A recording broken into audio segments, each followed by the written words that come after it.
Dites oui à l'appel de Dieu. Shalom bien-aimés dans le Seigneur, notre méditation du jour s'intitule « Dites oui à l'appel de Dieu ».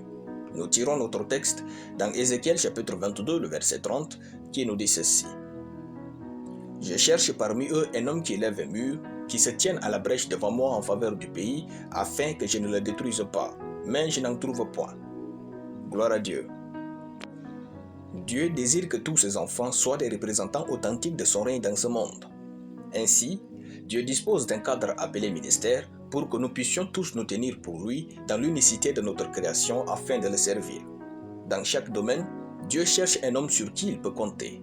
Le terme ministère désigne tout travail que vous faites pour Dieu.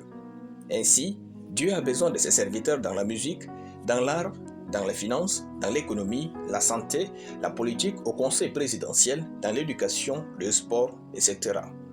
Dites oui à l'appel de Dieu et servez-le. Dans notre texte, Dieu dit « Je cherche un homme ». Dieu n'a pas besoin d'une multitude pour faire de grandes choses. Un seul homme lui suffit. Soyez cet homme-là, devenez-le.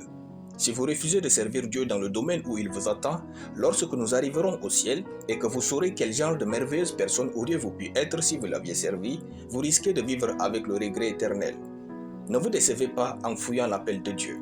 Arrêtez-vous et servez Dieu. Répondez à Dieu pour être là où il vous appelle. Quand vous vous engagez à servir Dieu, faites-le avec tout ce que vous êtes et tout ce que vous avez. Dieu lui-même vous perfectionnera. Ne laissez ni le diable ni le monde vous disqualifier. Allez vers les gens dans l'intention d'être une source de bénédiction pour eux.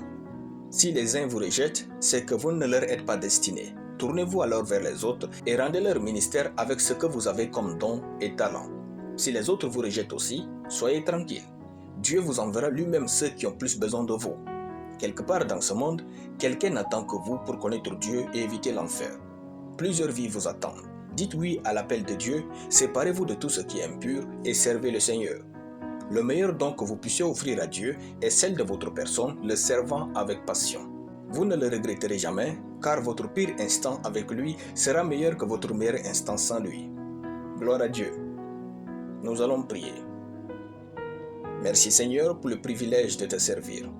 Je réponds à ton appel avec fierté et je paye le prix de te servir au nom de Jésus. Amen. La lecture biblique en une année, Nombre chapitre 24 à Nombre chapitre 25. Soyez bénis, c'était le pain du ciel.